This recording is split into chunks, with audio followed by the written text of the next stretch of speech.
আসসালামু আলাইকুম, welcome to back to my channel. আজকে আবারও আপনাদের সামনে চলে আসলাম এমন একটা টপিক্স নিয়ে, যারা আমরা এনজিও সেক্টরে কাজ করি তাদেরকে শেষ টপিক্সটা সম্পর্কে মাস্ট বি জানতে হবে। কারণ আমরা যদি সেই টপিক্সটা সম্পর্কে না জানি, এনজিওতে কেরিয়ার গড়া তো দূরের কথা, আমরা যে জায়গাতে থাকবো সেখানেই সারা জীবন কাজ করতে হবে। তাই আমাদেরকে প্রমোশন হতে হলে, ইনক্রিমেন্ট, ইনসেন্টিভ অথবা এনজিওতে সুন্দর ভবিষ্যৎ গড়তে হলে এই টপিক্সটা সম্পর্কে মাস্ট বি জানতে হবে। আসেন কথা না বাড়িয়ে আমার আজকের টপিক্সটা কি। আজকের টপিক্সটা হলো এনজিওতে সফল হওয়ার জন্য 5টি বিষয়। আমাদেরকে এনজিওতে কিভাবে সফলতা বয়ে আনতে হবে, কিভাবে কেরিয়ার করতে হবে, কিভাবে এনজিওতে ডেভেলপ করতে পারবো, সেই বিষয় সম্পর্কে সে জায়গাতে যেতে হলে এই বিষয়টার উপর আমাদেরকে নজরদারি রাখতে হবে। এই বিষয়টা আমাদেরকে পুঙ্খানুপুঙ্খভাবে শিখতে হবে। আসেন, আমাদের এনজিওতে যারা কাজ করি তারা কখনো ভাবে নিয়েন না যে আমরা ব্যর্থতা পর্যবসিত হয়ে এনজিওতে আসছি। এনজিওতে কিন্তু ভালো ভালো পজিশন থেকে বা ভালো ভালো ক্যাটাগরির মানুষগুলো কাজ করে, কিন্তু তারা বুঝে উঠতে পারে না যে কিভাবে কাজটা শুরু করবে, কোন জায়গাতে তাদের কাজ করতে হবে, তাদের মিশনটা কি, ভিশনটা কি, তাদের প্রথম ধাপটা কি, কিভাবে কাজটা শুরু করবে, কি করলে তার কাজের গতি বৃদ্ধি পাবে। এগুলো না বোঝার কারণেই আমরা সুন্দর করে কেরিয়ারটা গড়তে পারি না। আমাদের সুন্দর কেরিয়ার গড়তে হলে আমরা আমাদের প্রথম যে বিষয়টার উপর ডিপেন্ড করতে হবে বা জোর দিতে হবে, সেটা হলো সংস্থার ভিশন মিশন কি। আমরা যে সংস্থাতে কাজ করব সেই সংস্থার লক্ষ্যবস্তু কি, তার লক্ষ্য কি, আর সেই লক্ষ্যে পৌঁছতে আমাদেরকে কি কি কাজ করতে হবে সে সম্পর্কে জানতে হবে।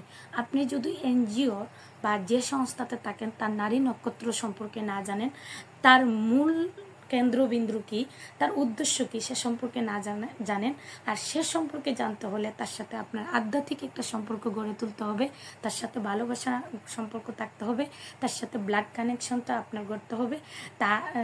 তাকে ছাড়া আপনি এক মুহূর্ত থাকতে পারবেন না। দিবানিশি 24 ঘন্টা সংস্থাকে নিয়ে চিন্তা চেতনা থাকবেন, তাহলেই আপনি একটা না একটা সময়ে সফলতা শীর্ষে পৌঁছতে পারবেন। আপনার কেরিয়ার সুনিশ্চিত। প্রিয় দর্শক, আসেন দ্বিতীয় পর্যায়ে আমরা আমাদের সফলতা ধরে রাখার জন্য যে কাজটা করব সেটা হলো লোন সিলেকশন। আমরা ঋণী যখন যাচাই বাছাই করি, তখন যদি সঠিক ঋণী যাচাই বাছাই না করতে পারি, সঠিক পাত্রে যদি আমরা কন্যাদান না করতে পারি, কখনো আমাদের সে ঋণটা 100% চলে আসার সম্ভাবনা থাকবে না। সেটা বকেয়া পড়বে, আর বকেয়া পড়লে সংস্থার লোকগুলো আপনার প্রতি তাদের ভাবমূর্তি ভিন্ন ধরনের হবে। তখন আপনার প্রমোশন তো দূরের কথা, আপনার কেরিয়ার সুন্দর তো দূরের কথা, আপনার চাকরি থাকবে না। কারণ আপনি যখন পরপর আর ব্রাঞ্চের ক্ষতি করবেন, বকেয়া পালাইবেন, ব্রাঞ্চ লসে চলে যাবে, তখন কিন্তু আপনাকে নিয়ে সংস্থা কোনো ভবিষ্যৎ দেখবে না। আপনি দেখবেন কিভাবে? তাই আমাদের উচিত একটা ঋণ দেওয়ার আগে সঠিকভাবে যাচাই বাছাই করে তার আইজি কি, সে কি আমার ঋণটা নিয়ে ভালোভাবে চালাতে পারবে, তার সমাজে গ্রহণযোগ্যতা কি, তার কি কি অ্যাক্টিভিটিস আছে, সেই সদস্য কতটা ঋণ নিছে, কতটা সংস্থার থেকে, তার বিহেভিয়ার কি, এইগুলো যাচাই বাছাই করে তারপরে আমাদের ঋণটা দিলে সে ঋণটা বকেয়া পড়বে না, আমাদের সফলতাও কেউ আটকাতে পারবে না। সফলতা সুনিশ্চিত। প্রিয় দর্শক, আছে তৃতীয় ধাপে হলো জামিনদার নির্বাচন করা। আমরা যখন ঋণ দিই, কখনো কখনো তাড়াহুড়া করে সংস্থার ব্রাঞ্চের পারফরমেন্স ধরে রাখতে, অথবা এত কোটি টাকা আপনাকে ঋণ বিতরণ করতে হবে, এত লক্ষ টাকা আপনাকে ঋণ বিতরণ করতে হবে, আমাদের যে একটা প্ল্যানিং দেওয়া হয়, সে প্ল্যানিংটা পূর্ণ করতে গিয়ে আমরা কখনো কখনো রাস্তাঘাটে পথে ঘাটে বসে ঋণ দিয়ে থাকি বা দিয়ে দিই। সেগুলা করতে গিয়ে আমরা কতটুকু নিজের ক্ষতি করি সেটা তখন ভাবি না। আমরা সাময়িক পারফরমেন্স রক্ষা করতে গিয়ে আমরা দীর্ঘমেয়াদী একটা ক্ষতি করে ফেলি। একটা সময়ে এসে আমরা আটকে যাই। এই আটকে যেয়ে আমাদের লোন বকেয়া পড়ে, আমাদের ঋণী সদস্যগুলা অডিতে চলে যায়, ব্রাঞ্চ তখন লসে চলে যায়। ব্রাঞ্চের যে একটা গতি বা পারফরমেন্স ওটিআর পার সেটা নিয়ন্ত্রণ করতে পারি না, যার জন্য সংস্থার ম্যানেজমেন্টের ভাবমূর্তি আমার প্রতি ক্ষুণ্ণ হয়ে থাকে। আমার তো তখন প্রমোশন দূরের কথা, ডিমোশন দেওয়ার জন্য সবাই উঠে পড়ে লেগে থাকে। তাই আমার চিন্তা করতে হবে সবার আগে, প্রমোশন পেতে হলে, আমার কেরিয়ার সুন্দর করতে হলে, এনজিওতে আমি সফলতার শীর্ষে পৌঁছতে হলে আমাকে জাবিনদার নির্বাচনের ক্ষেত্রে যে কাজগুলো করতে হবে, জাবিনদারের বাড়িতে যেতে হবে, জাবিনদারের সাথে কথা বলতে হবে। যদি আমি সেই কথাটা না বলি জাবিনদার ঋণ দেওয়ার সময়, পরবর্তীতে তাকে আমি ধরতে পারবো না, তাকে বলতেও পারবো না।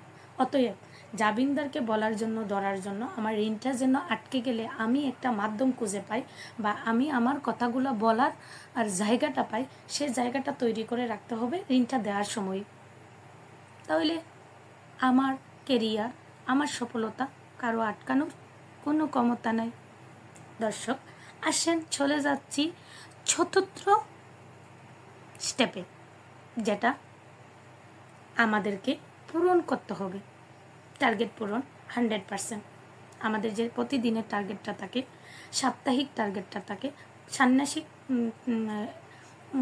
টার্গেটটা থাকে, মাসিক টার্গেটটা থাকে, সেই টার্গেটগুলোকে আমাদেরকে দিনের কিস্তি দিনে এনে পূরণ করতে হবে। আমরা যদি টার্গেট পূরণে ব্যর্থ হই, আমাদের কি কেউ সফলতা এনে দিবে? কখনো না, সম্ভব না। সফলতা আনতে হলে আমাদেরকে দিনের কিস্তি দিনে আনতে হবে।